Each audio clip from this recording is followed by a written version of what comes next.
देखो बेटा, इस सवाल में हमारे पास क्या दे रहा, इस सवाल में दे रहा है कि alpha particle with kinetic energy इतना is heading towards stationary nucleus. अब क्या होगा जब ये काइनेटिक एनर्जी लेकर इस न्यूक्लियस की तरफ आएगा?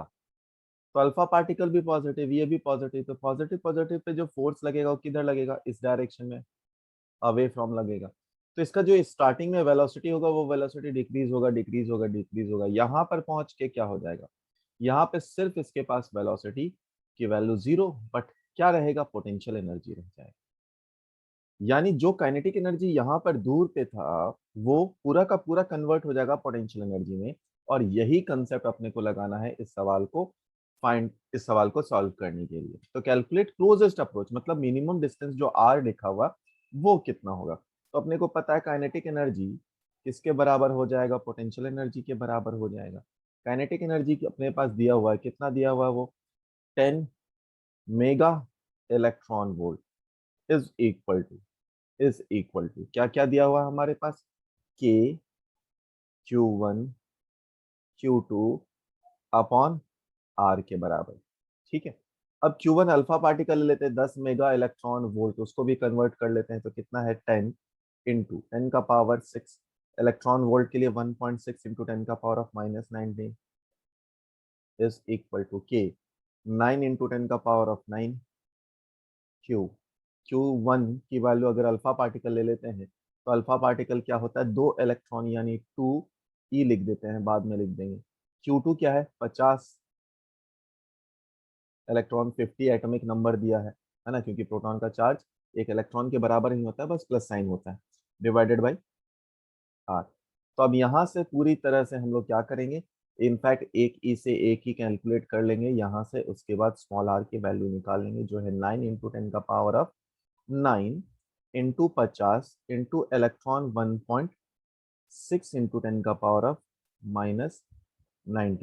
डिवाइडेड बाई, इसको सिंप्लीफाई कर लो तो ये है 10 का पावर 7।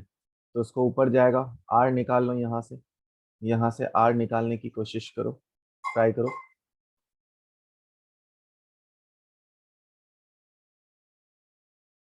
यहाँ पे एक और 2 मल्टीप्लाइड है ना, ऊपर 2 छूट रहा है, 2। ट्राई करो, देखो आर कितना आता है। तो आर की वैल्यू आ जाएगी 14.4 इंटू 10 का पावर ऑफ -15। ये हो जाएगा अपना आंसर। ठीक है। हाँ, इस सवाल में क्या बोल रहा है उसको समझो। सवाल में बोल रहा है हॉरिजॉन्टल इलेक्ट्रिक फील्ड है, तो इस डायरेक्शन में इलेक्ट्रिक फील्ड की वैल्यू दी गई है, ई दी हुई है हमारे पास। Exist in a space a particle of mass m having charge q is attached to the end। Particle जिसका मास m एंड q है, अटैच किया गया एंड पे बाय इंसुलेटेड रॉड। अच्छा, if the rod is release from this position, चलो थोड़ा सा आपको और इस ड्राइंग को और अच्छा से बना दिया जाए। इस पोजीशन पे हमारे पास मास एंड चार्ज रखा हुआ है, इलेक्ट्रिक फील्ड इस डायरेक्शन की है, ये यहां से ड्रॉप किया तो यहाँ पे पहुंचेगा।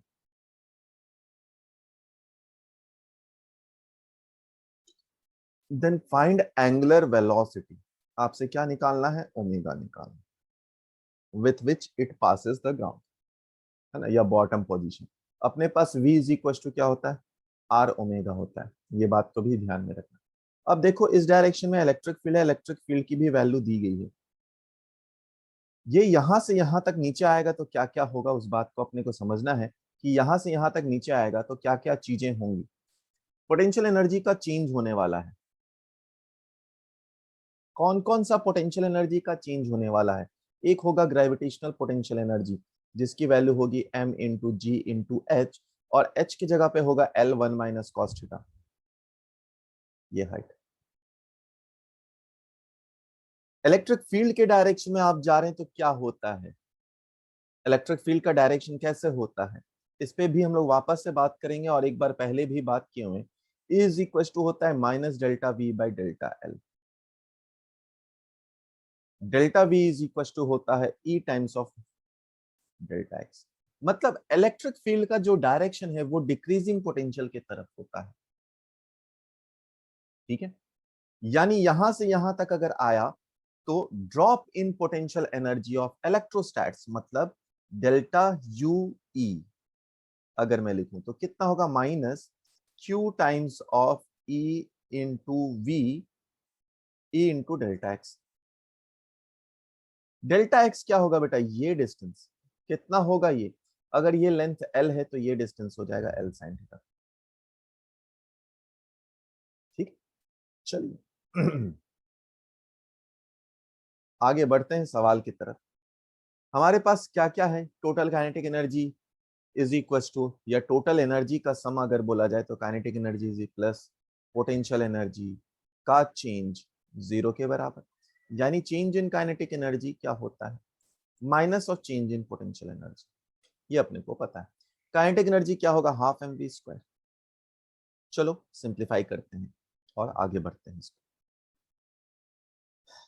आइए, तो अगर काइनेटिक एनर्जी को लिखा जाए तो यह है half m v square, minus को लिख देते हैं पोटेंशियल एनर्जी ऑफ ग्रेविटी का m g l 1 - cos theta.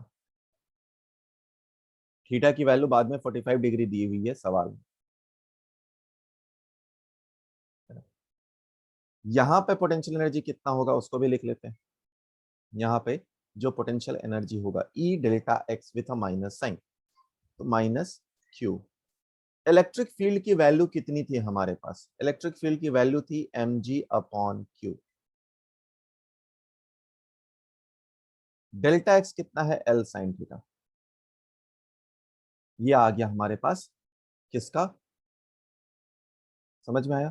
तो ये डेल्टा यू क्या क्या था, ये डेल्टा यू था बिकॉज ऑफ ग्रेविटी, और plus delta U because of electrostatics. अच्छा, तो क्यू क्यू कैंसल आउट हो गया है। साइन 45 की वैल्यूज हम लोग चाहें तो रख सकते हैं, साइन 45 की वैल्यू चाहे हम लोग तो रख सकते हैं। माइनस अगर देखा जाए बेटा, तो जो ग्रेविटी का पोटेंशियल है वो भी ड्रॉप हुआ है। यहाँ पर पोटेंशियल हाई था, यहाँ पर पोटेंशियल लो है, तो इसको भी चाहे तो हम लोग माइनस रख सकते हैं। और सिंप्लीफाई करें जरा, इसको सिंप्लीफाई करें। आई गेस एम देख रहा मुझे कैंसल आउट होता हुआ, तो मैं एम को कैंसल आउट कर ही देता हूँ। आया v square by two, v square by two. सारे वैल्यूज को रखो, माइनस को कॉमन लेकर हटा ही देते हैं। तो क्या क्या बच जाता है हमारे पास, एम तो जा चुका है, जी इंटू एल, जी इंटू एल। अच्छा, आगे और देखा जाए, यहां पर आया है ये जी एल कॉस 45 यानी √2, यहां पे आया है जी एल साइन 45 यानी √2। ठीक है, माइनस को कॉमन लेकर हटा दिया, ये दोनों भी कैंसल आउट हो जा रहे, तो यानी सिर्फ जी एल बाकी रह रहा। यानी कि v की वैल्यू देखा जाए तो √2 GL के बराबर आया है, ये v आया है। बट आपसे v पूछा है क्या, नहीं, ओमेगा पूछा है ना। तो हम लोग ओमेगा को क्या लिख सकते हैं, ओमेगा को लिख सकते हैं v/r, यानी √2 GL अपॉन एल, यानी कि जो ओमेगा की वैल्यू हम लोग लिख सकते हैं वो कितना लिख सकते हैं, omega is equal to under root of 2g upon L के बराबर। ये आ गया हमारा answer, omega is equal to under root of 2g upon L के बराबर। देखो बेटा, सवाल में क्या बोला था कि जो अपना पार्टिकल है उस पर चार्ज कुछ रखा हुआ है, इलेक्ट्रिक फील्ड दी हुई है, वहां से आप उसे ड्रॉप करते हैं तो बॉटम पॉइंट पे ओमेगा बताना। तो क्या क्या हुआ है, यहां से यहां तक जब यह आया है तो एक इलेक्ट्रिक फील्ड होने के कारण पोटेंशियल एसोसिएटेड, जिसके कारण क्या चेंज हुआ है, इलेक्ट्रिक पोटेंशियल एनर्जी में चेंज हुआ है, वो ड्रॉप हुआ है। कितने से इलेक्ट्रिक पोटेंशियल एनर्जी ड्रॉप हुआ है, -QE डेल्टा एक्स, और ई की वैल्यू है mg अपॉन क्यू के बराबर। ग्रेविटेशनल पोटेंशियल एनर्जी भी ड्रॉप हुआ है क्योंकि हाइट में चेंज हुआ, तो mg into L 1 - cos theta. ये डिस्टेंस कितना होता है, एल ब्रैकेट में 1 - cos थीटा होता है, ये हम लोग जानते हैं, है ना। नहीं तो आप निकाल सकते हैं, टोटल डिस्टेंस एल है, ऊपर वाला एल cos थीटा है, तो निकाल सकते हैं।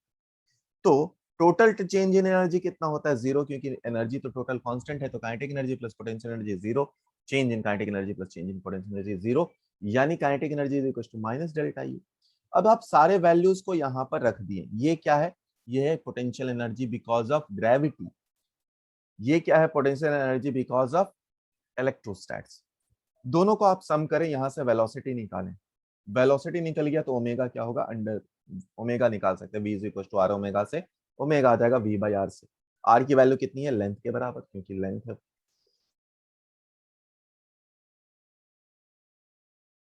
हम लोग बात कर रहे हैं relation between electric field and potential, तो उस बात को लिखते हैं relation between electric field and potential.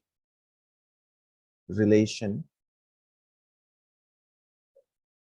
between electrostatic field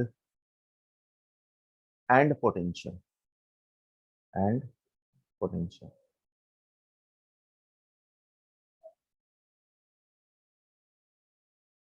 अच्छा, इसका मतलब क्या है?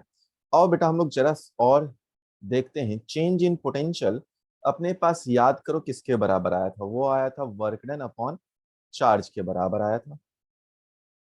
अगर इसको और सिंप्लीफाई करें तो चेंज इन पोटेंशियल का मतलब क्या था? V final minus v initial, minus इसको और जरा सा देखा जाए तो ये किसके बराबर था? Force, force into D R, force into D R work done था डिवाइडेड बाय चार्ज। और फोर्स क्या था? फोर्स था इलेक्ट्रिक फील्ड इनटू चार्ज, तो चार्ज बाहर रह जाता, बी आर, यानी कि ये कट गया था, ये कट गया था। और चेंज इन पोटेंशियल, इसको अगर लिमिट लिखा जाए तो R1 से लेकर R2 या R इनिशियल से R फाइनल तक लिख सकते थे हम लोग। अगर V इंफिनिटी या इनिशियल को हम लोग जीरो पे लेते थे, V initial potential at initial infinite पे लेते हैं, पोटेंशियल एट इनिशियल स्टेट को जीरो लेते थे इनफाइनाइट पे, तो हम लोग क्या लिख सकते थे इसे? हम लोग इसे लिख सकते थे v is equal to minus minus E dot d r infinite से लेकर आर तक, ये लिख सकते थे हम लोग किसी एक पर्टिकुलर पॉइंट पे। यहीं से और हम लोग क्या बोल सकते थे? इलेक्ट्रिक फील्ड, ये क्या है? Dot product. Electric field is equal to क्या लिख सकते थे? Minus d v upon d r के बराबर है। इसको कुछ और टर्म में लिख सकते हैं, माइनस अगर एक्स डायरेक्शन में हो तो minus E d v upon d x के बराबर। अगर वाई डायरेक्शन में बात की जाए, minus d v upon d y के बराबर। अगर जेड डायरेक्शन में की जाए, डी जेड के बराबर। ठीक है, ये नेगेटिव साइन क्या दिखा रहा है बेटा? जो हम लोग लिख रहे हैं d v is equal to minus E d r a dot d r, ये नेगेटिव साइन क्या दिखाता है? नेगेटिव साइन, तो नेगेटिव साइन रिप्रेजेंट करता है, it represent it represent that the direction of electric field is in decreasing potential। इसको थोड़े detail में और हम लोग अभी पढ़ेंगे। डिक्रीजिंग पोटेंशियल, पोटेंशियल कि direction of negative sign represent कर रहा है कि direction of electric field is in decreasing potential में। ठीक है, तो इक्वी पोटेंशियल सरफेस क्या कहलाता है? क्या कहलाता है? जरा इसको हम लोग समझते हैं और आसान भाषा में। इक्वी पोटेंशियल सरफेस कहलाता क्या है? मान लीजिए हमारे पास ऐसा कोई अरेंजमेंट है, मान लीजिए हमारे पास ऐसा कोई अरेंजमेंट है कि यहाँ पर कोई चार्ज है और इसके इसके इसके इस डिस्टेंस पे देखें, कोई एक फिक्स्ड डिस्टेंस आर पे देखें, तो अगर कोई चार्ज पार्टिकल है, उसका कोई फिक्स डिस्टेंस है, तो वहां पर क्या होगा बेटा? वहां पर इस पूरे जगह पर क्या होगा? इलेक्ट्रिक फील्ड देख पता होगा। और यहाँ पर अपने पास पोटेंशियल क्या होता है वो भी पता होता है, के क्यू बाई आर होता है। यानी आर क्योंकि सेम है तो इस पूरे जगह पे तो पोटेंशियल सेम है ना, मतलब एक चार्ज पार्टिकल है, अब उसके सराउंडिंग में एक स्फीयर क्रिएटेड है और उस पूरे स्फीयर पे पोटेंशियल की बराबर वैल्यू है। थोड़े और डिस्टेंस पे हम लोग पोटेंशियल ले लें, एक और सरफेस है, ऐसे करके बहुत सारे सरफेसेस है और हर सरफेस का पोटेंशियल अलग अलग है, बट वो पोटेंशियल के वैल्यू सेम है। मतलब यहाँ का पोटेंशियल V1 है कुछ, तो यहाँ का पोटेंशियल V2 है। डायरेक्शन ऑफ इलेक्ट्रिक फील्ड किधर है, इधर है, इधर का कुछ पोटेंशियल V3 भी होगा।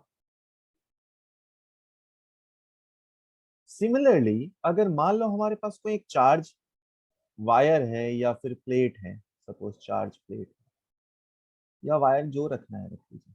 वायर के केस में सिलेंडर बनेगा, इसके केस में अभी मैं मान लेता हूँ प्लेट है ये, है ना, इनफाइनाइट शीट है। अच्छा, तो अपने को पता है यहाँ पर जो इलेक्ट्रिक फील्ड लाइंस होंगी कैसी होंगी बेटा, ये इलेक्ट्रिक फील्ड लाइंस ऐसे हैं, इधर ऐसे हैं, ऐसी हैं, ऐसी हैं, ऐसी हैं, ये है direction of electric field line. इसमें कैसा था direction of electric field line, ऐसा था। ठीक है, तो अगर इसके लिए हम लोग इक्विपोटेंशियल सरफेस की कल्पना करें तो कैसा होगा वो, ये एक प्लेन के जैसा होगा, ये एक प्लेन के जैसा होगा, ऐसा ऐसा प्लेन होगा, ये भी एक प्लेन होगा, इधर भी। अच्छा, मान लीजिए हम लोग अभी इनफाइनाइट वायर की बात कर रहे हैं, वायर, वायर, तो ये वायर है, अगर हमारे पास वायर है तो वायर के लिए इक्विपोटेंशियल वगैरह हम लोग अगर चेक करें तो कैसा होगा वो कुछ ऐसा होगा कि इस पोर्शन पे जितने भी डिस्टेंस पे आप जाएंगे, ये पोर्शन पे, यहाँ पे क्या है हमारे पास, पोटेंशियल सेम मिलेगा, पोटेंशियल सेम मिलेगा। अगर आप इलेक्ट्रिक फील्ड की लाइन की बात करें तो इलेक्ट्रिक फील्ड लाइंस किधर है, चारों डायरेक्शन में, ऐसे सभी डायरेक्शन में, सभी डायरेक्शन में। तो ऊपर दोनों से विजुअलाइज करके एक बात हम लोग ध्यान में देखें, अपने को पता अगर पोटेंशियल की बात करें V1, तो R की वैल्यू कम है, V1 ज्यादा है V2 से, ये V3 है, तो कौन ज्यादा, सबसे ज्यादा V1 है, फिर V2 है, फिर V3 है। और ये है इलेक्ट्रिक फील्ड की डायरेक्शन, मतलब देखो बेटा पोटेंशियल डिक्रीज हो रहा है, उसी डायरेक्शन में इलेक्ट्रिक फील्ड है। तो अभी हम लोग जो बात किए थे कि direction of electric field lines is in the direction of decreasing potential, उसका मतलब ये है कि इलेक्ट्रिक फील्ड लाइंस हमेशा डिक्रीजिंग पोटेंशियल पे ही होगा। अगर इसको डेफिनेशन में लिखा जाए, इसको मान लो डेफिनेशन लिखा जाए, क्योंकि पोटेंशियल का डेफिनेशन क्या है, तो हम लोग क्या लिख सकते हैं, for a given charge distribution, for a given given charge distribution, for a given charge distribution, for a given charge distribution, the locus of the locus of the locus of all the point,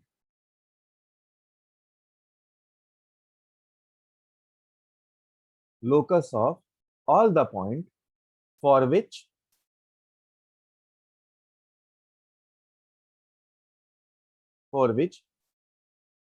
electric potential is constant,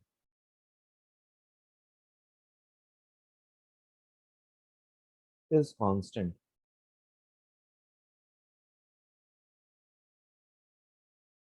known as equipotential surface or region,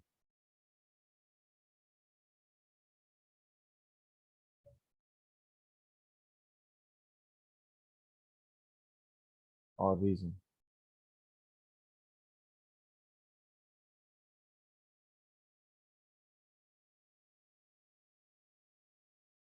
Some of important point related to important point related to equipotential surface,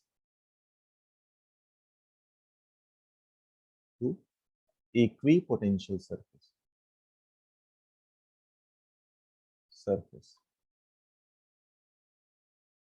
ठीक है, पहला point, first point, for a given, first point अगर हम लोग बात करें तो ये जो इक्विपोटेंशियल लाइंस हैं या इलेक्ट्रिक फील्ड लाइंस हैं, वो इक्वी पोटेंशियल सरफेस को कैसे कट करेंगी, अगर उसको बात की जाए तो मान लीजिए हमारे पास जो चार्ज था, वापस से देखो, यहाँ था, ये हमारे पास इक्वी पोटेंशियल था और इलेक्ट्रिक फील्ड लाइंस ये था। तो दोनों जो कट कर रहे थे वो हमेशा किधर है, परपेंडिकुलरली कट कर रहे थे, है ना। तो पहला पॉइंट वही है, पहला पॉइंट वही है कि electric field lines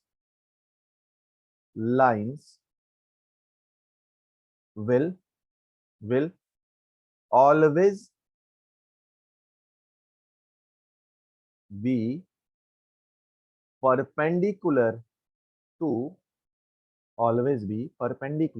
equipotential surface.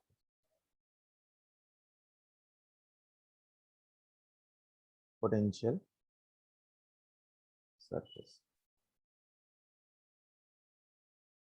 The electric field lines will always be perpendicular to equipotential surface. हाँ, तो पहला क्या है, electric field lines will always be perpendicular to equipotential surfaces. ठीक है, ये बात तो हम लोग, और याद करो इसीलिए हम लोग पहले भी एक बार बात किए थे कि कोई भी कंडक्टर है हमारे पास, वहां पे इलेक्ट्रिक फील्ड लाइंस हमेशा परपेंडिकुलरली आ रहा था, परपेंडिकुलरली जा रहा था। इसका भी एक्सप्लेनेशन अभी हम लोग थोड़ी देर में और देखेंगे और डिटेल में समझेंगे। दूसरा point, to move a charge to move a charge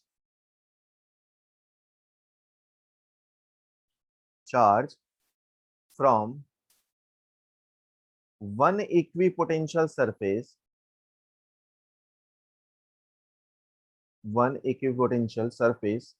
to other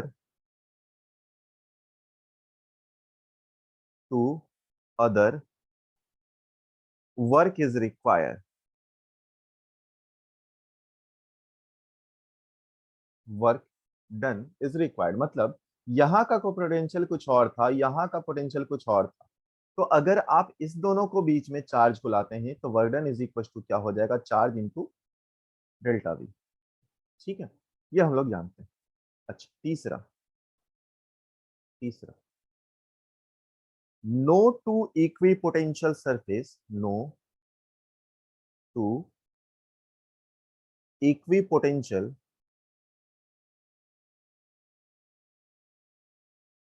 no two equipotential will intersect each other.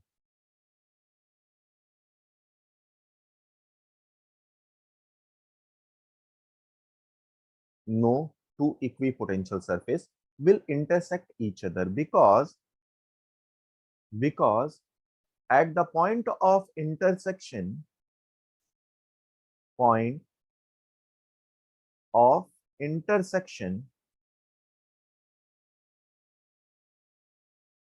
because at the point of intersection two curve या two value of equipotential will be there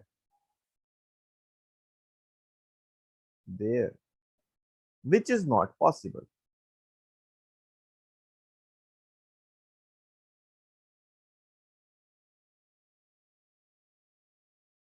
which is not possible। ठीक है, next, अगर ऐसा है, fourth point, work done अगर बोला जाए किसी भी इक्वी पोटेंशियल सरफेस में चार्ज को लेकर घूमने में, मतलब आप चार्ज को लिए और यहां से यहां से यहां से यहां से यहां से यहां से आप घूम रहे हैं, तो वर्कडन कितना होगा, जीरो के बराबर होगा, क्योंकि चेंज इन पोटेंशियल कुछ होगा नहीं। So work done in moving a charge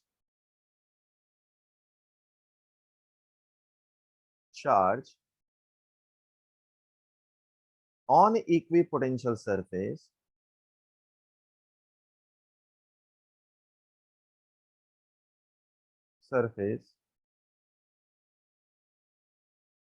will be equal to zero, fifth, है ना, जीरो होगा। यही बेसिक डेफिनेशन ही है इक्विपोटेंशियल का।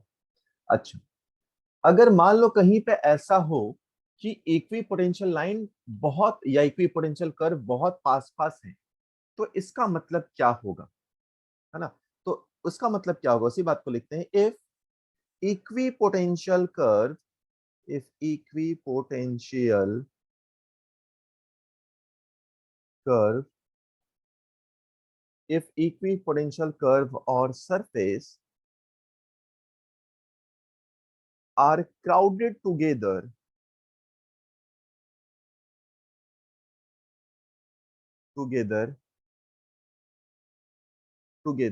in a region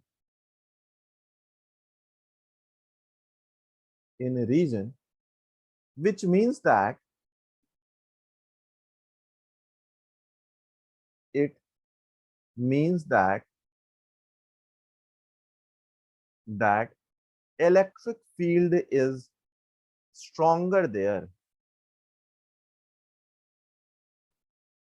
It means that electric field is stronger there. तो अगर कोई ऐसा जगह है जहां पे इक्विपोटेंशियल कर्व बहुत पास पास है, इसका मतलब क्या है कि वहां पर इलेक्ट्रिक फील्ड की जो वैल्यू है वो बहुत हैवी है। कैसे? सेम बात, delta we by delta x जितना छोटा ये उतना ज्यादा।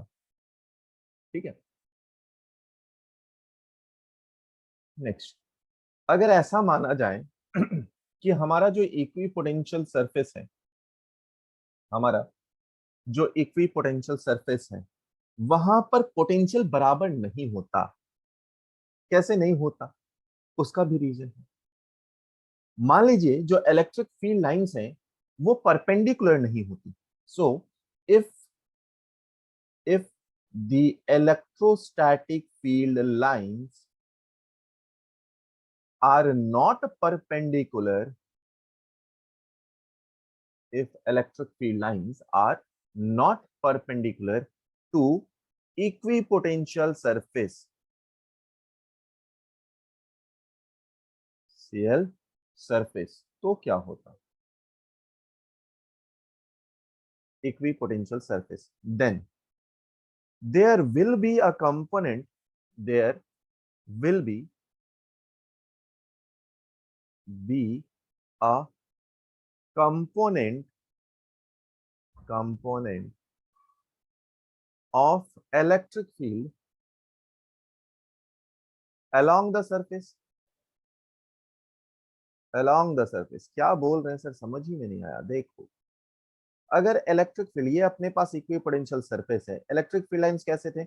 यहाँ पर परपेंडिकुलर थी, बट परपेंडिकुलर ना होकर ये किसी डायरेक्शन में होता, मतलब किसी एंगल थीटा से होता, तो इसके दो कंपोनेंट हो जाते।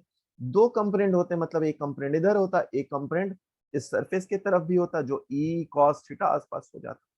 तो इससे क्या होता? along the surface, which means that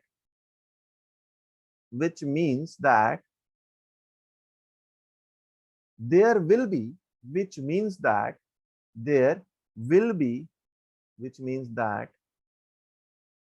that work has to be done in moving a charge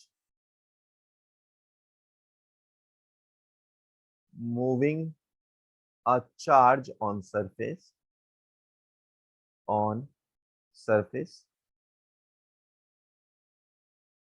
इसका मतलब क्या है? अगर आप यहां पर रख लें तो इधर इलेक्ट्रिक फील्ड का कुछ कंपोनेंट है, मतलब वर्क लगेगा, फोर्स लगेगा तो वर्क लगेगा डिस्टेंस पे घुमाने में। अगर ऐसी बात है और वर्क लग रहा है सरफेस पे घुमाने में, यानी कि विच इज, ये अगेंस्ट इक्विपोटेंशियल के कंसेप्ट है, तो विच इज अगेंस्ट द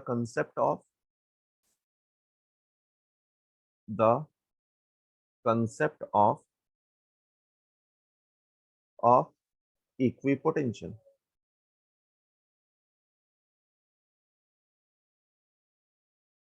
ठीक है, तो इक्विपोटेंशियल के कंसेप्ट के विपरीत है ये। इसीलिए हम लोग हर बार बात किए हैं कि इलेक्ट्रिक फील्ड लाइंस जो इक्विपोटेंशियल सरफेस है उससे क्या होगा, परपेंडिकुलर में ही आएगा और जाएगा। ठीक है, या वहां से जो पास करे इलेक्ट्रिक फील्ड लाइंस वो हमेशा परपेंडिकुलर होगा। यहीं पे हम लोग कंडक्टर पे स्टार्टिंग में बात किए थे कि इलेक्ट्रिक फील्ड लाइंस आएगा तो क्या करेगा, वो हमेशा कंडक्टर पे कैसा आएगा, कंडक्टर पे वो परपेंडिकुलरली आ रहा था। देख बेटा, इस सवाल में जैसा कि अपने से बोला गया, क्या क्या बोला गया? देखो, इलेक्ट्रिक फील्ड की वैल्यूज निकालनी है अपने को। सबसे पहले तो पोटेंशियल्स देखो क्या है, पोटेंशियल इधर इंक्रीज हो रहा है तो इक्वी पोटेंशियल के लिए जब आप इलेक्ट्रिक फील्ड्स देखते हैं तो हमारे पास इलेक्ट्रिक फील्ड्स हमेशा कैसे होती है, वो डिक्रीजिंग पोटेंशियल के डायरेक्शन में होता है। मतलब ये है इलेक्ट्रिक फील्ड का डायरेक्शन, हमेशा डिक्रीजिंग इलेक्ट्रिक पोटेंशियल की तरफ होता है। अब E इज इक्वल टू क्या होता है बेटा, अगर याद करो तो E इज इक्वल टू होता है minus delta V upon delta x. तो किसी भी दो को देख लें तो डेल्टा V हमारे पास कितना मिल गया, -10 मिल गया। सपोज डेल्टा एक्स की बात कर रहे हैं हम लोग, तो ये डिस्टेंस हमारे पास पता है, ये एंगल दिया है, तो ये वाला पोर्शन हम लोग निकाल सकते हैं, यही है perpendicular distance between two equipotential surface. तो डेल्टा एक्स की वैल्यू कितनी है, अगर आप डेल्टा एक्स की वैल्यू निकालें तो वो है 10 साइन 30 डिग्री, यानी कितना है ये 5 सेंटीमीटर के बराबर है। ठीक है, 5 सेंटीमीटर। तो माइनस माइनस साइन क्या दिखाता था, नेगेटिव डायरेक्शन में, ये तो बात हम लोग कर चुके हैं। ये कितना है 5 सेंटीमीटर, यानी 5 इंटू 10 का पावर ऑफ -2। तो कितना आ गया, ये ऊपर गया, 2 से कट गया, 200 न्यूटन पर कूलम, या फिर हम लोग देख सकते हैं इसे कितना, वोल्ट पर मीटर भी लिख सकते हैं इलेक्ट्रिक फील्ड। ठीक है, इस सवाल में देखें, इस सवाल में भी सेम सवाल के जैसा ही है, सब कुछ सेम कंसेप्ट है, बस अपने को वापस से उसी चीज को लिखना है। इलेक्ट्रिक फील्ड की डायरेक्शन किधर होगी, ये जो पोटेंशियल है इसके परपेंडिकुलर होनी चाहिए, और ये एंगल कितना होगा, ये एंगल कितना होगा, 45 डिग्री होगा। ये अपने को पता चल गया। ये distance, perpendicular distance between the two निकाल लो, तो ये वाला जो डिस्टेंस है हमारे पास, एक्स अगर मैं लिख देता हूँ, ये कितना हो जाएगा, ये हो जाएगा 1 cos 45 के बराबर। तो परपेंडिकुलर डिस्टेंस भी हमारे पास आ गया। चेंज इन पोटेंशियल कितना दिख रहा है, 10 के बराबर। तो इलेक्ट्रिक फील्ड किसके बराबर हो जाएगा, 10 डिवाइडेड बाई 1 cos 45, यानी 1/√2, यानी ये 10√2। इधर एक्स एक्सेस है 45 डिग्री, तो पहला ऑप्शन आ जाएगा हमारे पास। देखो, ये सवाल बोल रहा है calculate work done in taking a charge from, charge की वैल्यू दी गई है ना, तो क्यू की वैल्यू दी गई है -2 इंटू 10 का power of -9 coulomb from A to B via C. तो work done is equal to हम लोग क्या लिख सकते हैं, charge into change in potential, मतलब वीबी माइनस वीए लिख सकते हैं। अब पोटेंशियल क्या होता है, ये पाथ फंक्शन होता है क्या, नहीं, ये पॉइंट फंक्शन होता है। तो पोटेंशियल एट ए निकाल लो। पोटेंशियल एट ए कितना आएगा, चार्ज दिया हुआ 8 मिली, हमारे पास होता है Q/R। तो मैं पोटेंशियल एट ए निकाल लेता हूँ VA। के की वैल्यू है हमारे पास कितनी, के की वैल्यू है 9 इंटू 10 का पावर ऑफ 9। क्यू की वैल्यू है हमारे पास 8 इंटू 10 का power of -3, divided by r की वैल्यू है हमारे पास 3, तो ये इससे कट गया 3 से, यानी कि आ गया यहाँ पर 24 इंटू 10 का पावर, पोटेंशियल निकालो या नीचे दिख, V A is equal to 24 into 10 का पावर। ओ देखो बेटा, यहाँ पे ये सेंटीमीटर में था, इसको पूरी तरह से लिखते हैं वापस से। यहाँ पर ये सेंटीमीटर में था, जगह नहीं बन रहा, इधर लिख देते हैं। हाँ, तो हमारे पास था, पूरी तरह से लिख देते, के की वैल्यू है हमारे पास 9 इंटू 10 का पावर ऑफ 9। चार्ज है हमारे पास 8 मिली कूलम, तो 10 का पावर ऑफ -3। डिस्टेंस है हमारे पास 3 सेंटीमीटर, तो 3 इंटू 10 का पावर ऑफ -2। तो सिंप्लीफाई करें जरा, इसको सिंप्लीफाई करें तो ये ऊपर जाकर 11 बन जाएगा, ये इधर गया 3 से 24, यानी वी ए की वैल्यू 24 इंटू 10 का पावर ऑफ 8, 10 का पावर ऑफ 8 बन गया V A. Similarly V B अगर हम लोग लिखें, वी बी लिखें, तो वी बी कितना होगा बेटा, पोटेंशियल एट बी कितना होगा, वो होगा हमारे पास Q/R। इस बार R की वैल्यू अलग है, तो आया ये 9 इंटू 10 का पावर ऑफ 9। चार्ज की वैल्यू है 8 इंटू 10 का power of -3, divided by distance है हमारे पास 4 सेंटीमीटर, यानी 4 इंटू 10 का पावर ऑफ -2। तो यहाँ से ये कट गया 2 से, हमारे पास कितना आ जाएगा, हमारे पास कितना आ जाएगा, ये आ गया 18 इंटू 10 का पावर ऑफ 8। तो ऊपर रख देते हैं अब, और सिंप्लीफाई करते हैं। आइए, तो हमारे पास work done is equal to charge, charge की वैल्यू है -2 इंटू 10 का पावर ऑफ -9। पोटेंशियल की वैल्यू है 18 माइनस 24 10 का पावर 8 बाहर निकाल देते हैं तो ये आ जाएगा हमारे पास अब। तो माइनस माइनस प्लस हो जाएगा, 18 और 6 24 होता है, तो यहाँ से निकल गया minus minus plus 2 into 6 into 10 का पावर ऑफ -1, तो ये आ गया 12 यानी 1.2 जूल के बराबर। ये हो गया हमारा आंसर। सेकेंड वाला को अगर सॉल्व करना है तो इसको हम लोग लिख सकते हैं, दो इलेक्ट्रॉन है, दोनों आपस की तरफ मूव कर रहे हैं विथ वेलोसिटी, तो हम लोग लिख सकते हैं हाफ mv²। किसके बराबर होगा? कल भी क्लोजेस्ट अप्रोच का बात किए थे, k times of Q1 into Q2 upon R के बराबर। तो यहाँ से आप R सिंप्लीफाई करके निकाल सकते हैं। वेलोसिटी दिया है, मास ऑफ इलेक्ट्रॉन अपने को पता होता है, मास ऑफ इलेक्ट्रॉन कितना होता है 9.1 इंटू 10 का पावर ऑफ -31, ये पता होता है हमारे पास। Q1 भी पता होता है, Q1 Q2 दोनों इलेक्ट्रॉन ही है, तो 1.6 इंटू 10 का पावर ऑफ -19 आसपास। ठीक है, तो सिंप्लीफाई होगा, अपना आंसर आ जाएगा।